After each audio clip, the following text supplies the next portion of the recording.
I am Dr. Fred Ogola. I'm a professor of strategy and decision making. I want to put it clearly that I'm a governance expert, and that's why in this petition, we belong to Operation Linda Ugatuzi, which is one of the organizations that is proposing to amend the Constitution of Kenya. Alongside it, we have seen a current violation of that very Constitution we are trying to amend, and that violation has been done by the establishment of the Hustler Fund, which for example, in governance is called Financial Inclusion Fund. So we have 19, if you like, issues that our feeling are illegalities when this fund is being set. One of them, according to the Public Finance Act, is a requirement that they should appoint a board that will make policies and govern the fund. As far as they are concerned, government communicates through government gazette. There is no gazettement of that board. They are just mentioned of who needs to sit in the board, but the board has not been constituted. It has not been gazetted. Secondly, there is no secretariat. Who will run this fund? If you look at all the funds working, Youth Fund, Wezo Fund, and the rest, they have a structure of a board, they have a secretariat, they have an office to go to. Which office will you go to if there is any complaint? So fellow Kenyans, what we are trying to say is that the governance structure of the fund has got so many questions. Thirdly, this fund has not been appropriated by Parliament, because Parliament sat to appropriate a budget when President Uhuru was the president.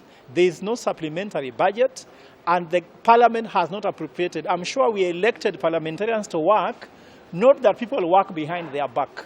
So Wanjiku, the person representing you, has not actually appropriated this fund. So the question is, where is this fund from? And where is this fund sitting? Another issue we have is that we have a fintech company which is behind this fund. That fintech has not been disclosed. Is it a Kenyan fintech? Is it a Russian fintech? Is it Jose Camago's fintech? Is it from Nigeria? We need full disclosure on that. The other thing we need disclosure about is that why are Kenyans being asked to give their PIN, and what can this PIN be used? Kenyans, this PIN can be used to access your other access to money. If someone sends you money, for example, if you are a student like we used to be, and your father sends you money for your upkeep, and you took Hustler Fund, someone can easily be able to use that to access your money. Fifthly, there is no competitive bidding for the financial institution involved. So we have submitted a petition in court.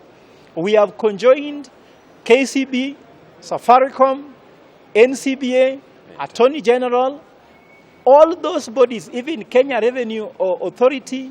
We have also enjoined RBR, which is the Retirement Benefits Authority, NSSF, because you are being told that after you access a Hustler Fund, there's a way in which you have already paid for pension. Let me ask you, who is your pensioner? Can you put pension and you don't know who is your pensioner? We are being told that you will save money. Can you save money without knowing to which bank, and you don't have a bank account? You just tell me how this is possible. There are also issues about interest rates being paid. This money belongs to Kenyans, and Kenyans are being lent this money, then they are being asked to pay back with interest, and if you don't pay, you go to jail. So what we can do now is Kenyans take the money, but we have put a petition in court stating that you have no legal obligation to pay because the fund has not legally complied. So you have no legal obligations to comply with the terms and conditions of the fund, but take the money, because as far as I'm concerned as a governance expert, 10 billion is a contingency fund which can be given anyway if there's a change. For example, if you are dying of hunger, there's an outbreak, government without any supplementary budget can take the contingency fund, which is maximum 10 billion, and help people.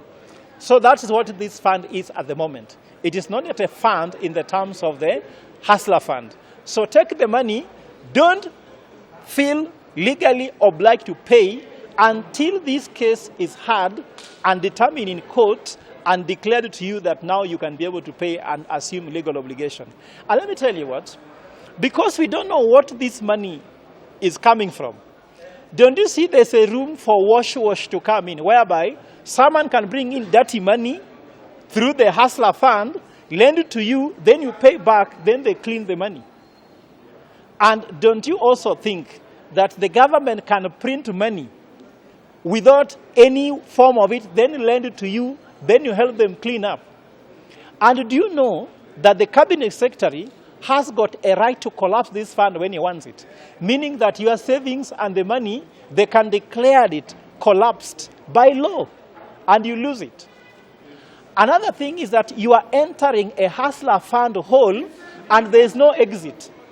Only a madman enters a place, and they don't know how they'll come out, and they just enter. So I'm saying they are taking advantage of Kenyans' financial intelligence, governance intelligence, legal intelligence, to be able to do something they want. Now that the president passed an act, after this, they passed an act, it was passed in parliament, they have refused to comply it.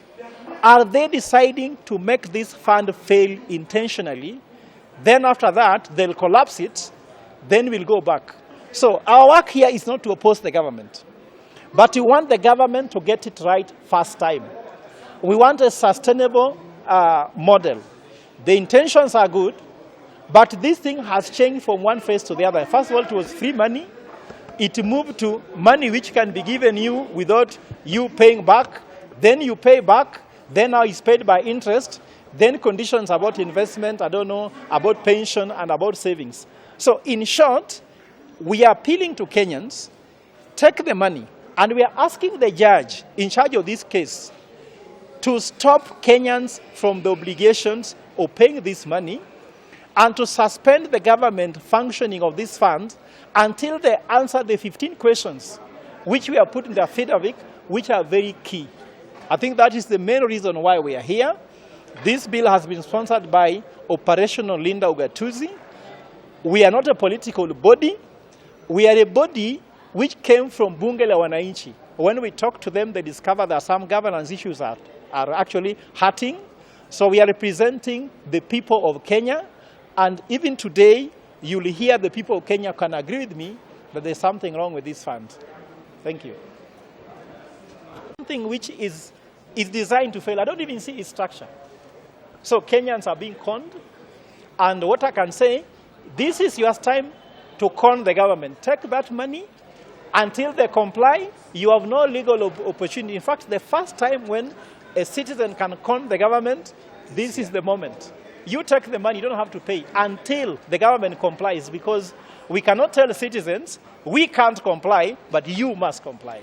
There should be no double standards in governance and in compliance. Where is this fintech company registered? We don't know, no public disclosure. It can be a Nigerian fintech, it can be a Russian fintech. We want to really have public disclosure. That's why we have asked the commissions for the budget controller to come to explain to us where is the fund coming from and where is it going, from which budget is it done. That's why they're also stated as interested parties. Thank you. Maybe can we have a copy of per second? They are saying they are lending it. I don't know how much billions of shillings are moving per second. That's how serious this is. Your name is Professor Fred Ogola. You can have my number. You send it to me so that I can send Yes, yes. Fred Ogola. Fred Ogola.